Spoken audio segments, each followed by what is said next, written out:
वैष्णवीच्या बाळाची हेळसांड करणाऱ्या निलेश चव्हाणला नेपाळच्या बॉर्डरवरून बेड्या ठोकण्यात आल्या आणि आता पिंपरी चिंचवड पोलीस याच निलेश चव्हाणला घेऊन बावधनमध्ये पोहोचलेले आहेत. आत्ता मध्यरात्रीचे 3-3:30 वाजून गेलेले आहेत आणि आपण बघू शकतो निलेश चव्हाणला घेऊन हे पिंपरी चिंचवडचं गुन्हे शाखेचं पथक, अँटी गुंडा स्क्वॉडचं पथक घेऊन बावधन पोलीस स्टेशनमध्ये पोहोचलेलं आहे. पोलिसांसमोर मोठं आव्हान होतं. गेली 10 दिवस हा निलेश चव्हाण फरार होता.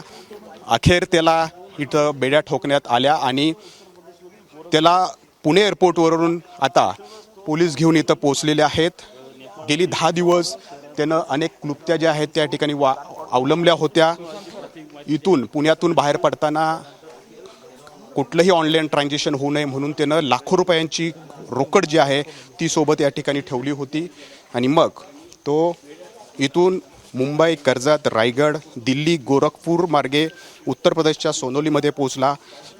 तिथून नेपाळला गेला भैरव आणि काठमांडू इथं तो 25 ते 30 असं 6 दिवस तो तिथं मुक्कामी होता.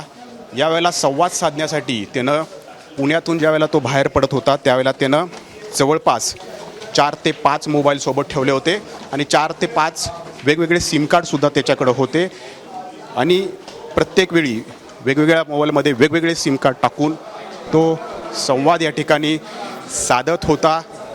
अटकपूर्व जामीन मिळवण्यासाठी सुद्धा त्याच्याकडून मोठे प्रयत्न जे आहेत त्या ठिकाणी सुरू होते. इथल्या काही वकिलांशी सुद्धा तो संवाद साधायचा, परंतु हा संवाद साधताना त्यानं ऑनलाईन कॉलिंग या ठिकाणी केलेलं होतं.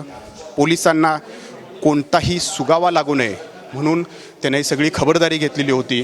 आणखी एक मोठी खबरदारी म्हणजे त्यानं ज्यावेळेला तो इथून निघाला त्यानं खाजगी वाहनाचा या ठिकाणी वापर केला नाही. म्हणूनच ज्यावेळेला दिल्लीतून तो गोरखपूरला निघाला होता त्यावेळेला तो खाजगी बसमधून या ठिकाणी गेल्याचं CCTV देखील समोर आलेलं आहे.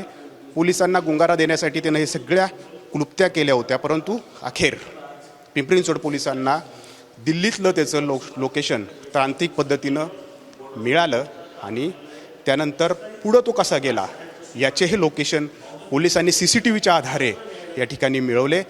गेली 10 दिवस तो गुंगारा या ठिकाणी देत होता. अखेर नेपाळच्या बॉर्डरवरती त्याला बेड्या ठोकण्यात आल्या. आता त्याला पुणे एअरपोर्टवरती मध्यरात्री 2:20 आणलं.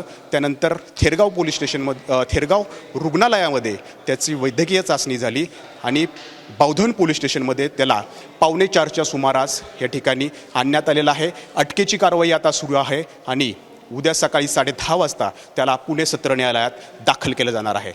कॅमेरामन अमोल गवाळेसह नाजिमुल्ला, ABP माझा, बावधन, पुणे. ABP माझा, उघडा डोळे बघा नीट.